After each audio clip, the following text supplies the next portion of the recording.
The year is 1916. A German soldier huddles in his trench, his heart pounding as the earth trembles beneath him.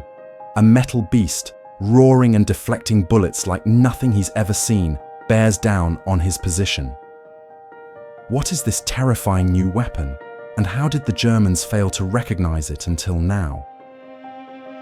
A few days ago, a German sniper team observed the enemy lines. In the distance, they saw a train carrying huge wagons labeled as water tanks.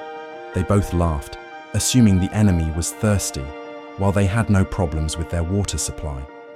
However, a big surprise is about to enter the battlefield. A weapon no one has ever seen before. A metal beast that looks like it came from a science fiction book of the time. It will be called the tank. The history of tanks began during the First World War, when armored combat vehicles were first developed in response to the challenges of trench warfare. Although initially slow and unreliable, tanks eventually became a key weapon for the military.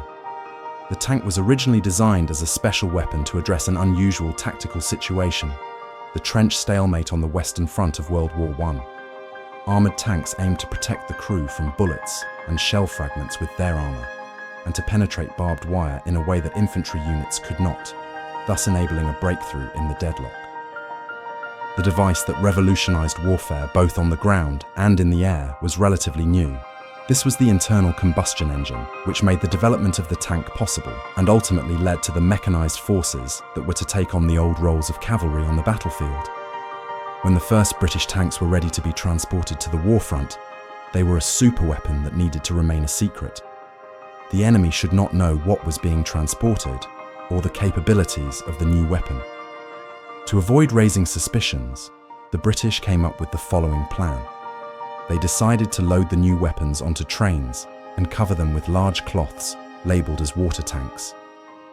The goal was for the enemy to assume that water tanks for the soldiers were underneath the cloths and nothing more. The plan succeeded, and the new weapon reached the front line, completely surprising the German soldiers. From then on, the new weapon was named tank, after the cloths initially used to cover the combat vehicles.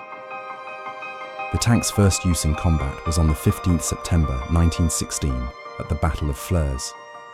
During this time, the Germans were unable to capture a tank, so all they knew about them came from intelligence reports and inaccurate sketches. This isn't to say they ignored the threat tanks posed. Although German commanders didn't have a good idea of what tanks looked like, they did have several good ideas about how to defeat them. The first tank attacks had caused fear amongst German soldiers. Some had fled rather than face them. Even at Flers, though, the Germans had been able to destroy tanks with artillery, and they found that machine gun fire and grenades could damage them. After Flers, the Germans formed 50 anti-tank artillery batteries. Each had 6 7.7-centimeter field guns fitted with smaller wheels to make them easier to dig in and hide. They also issued more steel-cored armor-piercing bullets in for their machine guns. The trenches in the new Hindenburg Line defenses were widened to make them harder to cross, and design work on a German tank was begun. The German tank was called A7, and it was a heavy tank introduced in 1918. It was developed in response to British tanks. Although the German tank is generally considered better designed than its counterparts, it struggled to achieve high production numbers due to its relative complexity and high cost. It was sufficient to stop machine gun and rifle fire, but not larger caliber rounds.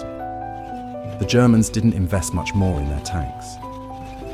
The Allies, on the contrary, developed several models with various modifications. These upgrades made them more maneuverable and smaller in size.